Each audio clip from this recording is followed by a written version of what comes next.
मित्रांनो नमस्कार.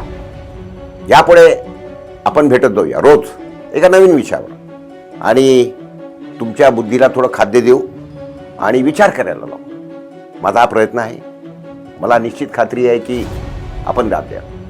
तर मित्रांनो असं आहे, सध्या निवडणुकांचा हंगाम आहे.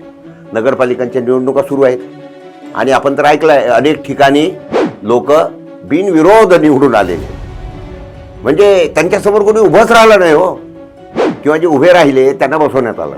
कोणाला पैशानी, कोणाला धमक्या देऊन, भीती घालून असंच लोकांना बसवण्यात आलं. मग बिनविरोध निवडणूक या देशामध्ये शक्य आहे का? कारण आपल्या निवडणूक आचारसंहितेमध्ये नोटा नावाचा एक ऑप्शन आहे. नोटा म्हणजे none of the above. None of the above, यापैकी कुणीही नाही जे आहे तो सगळ्यात खाली असतं बटन. मग आता तो माझा हक्क कुठे गेला? म्हणजे जो चोर आता निवडून आलाय, सॉरी उमेदवार निवडून आलाय, तो मला पसंत नाही आहे. मला माझा अधिकार आहे ना त्याला नाकारण्याचा. त्याच्यामुळे मला ते खालचं बटन दाबायचं आहे. त्याचं काय? मग निवडणूक ही फेअर अँड लवली अशी झाली कुठं? मग त्याच्यामुळे अजूनही या जे 70 लोक निवडून आले त्यांची घोषणा झालेली नाही आहे. कारण ती करता येत नाही हे आपल्याला पहिले समजायला पाहिजे. आणि त्या दृष्टिकोनातूनच गरज आहे या संदर्भामध्ये आवाज उठवण्याची. मला असं वाटतं, मला काय म्हणायचं हे तुमच्या लक्षात आलं आहे.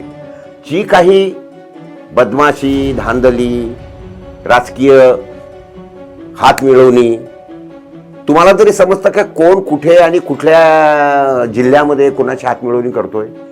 म्हणजे हे जे आहे हे कुठे एकमेकाला शिव्या घालतायत, कुठे एकमेकांच्या गळ्यात गळे घालतायत आणि कुठे काय करतायत तर एकमेकांच्या छातावर बंदूक काढून उभे आहेत. मग अशा वेळेला मतदारांना हा प्रश्न पडतो की नेमकं कोण काय आहे, कोणाची काय विचारधारा आहे. म्हणजे तुम्ही बघितलं आमच्या अकोटला MIM आणि BJP युती झाली. अशा कित्येक युत्या म्हटल्यापेक्षा अभद्र युत्या म्हणणं हे जास्त सोयीस्कर ठरलं असं मला वाटतं.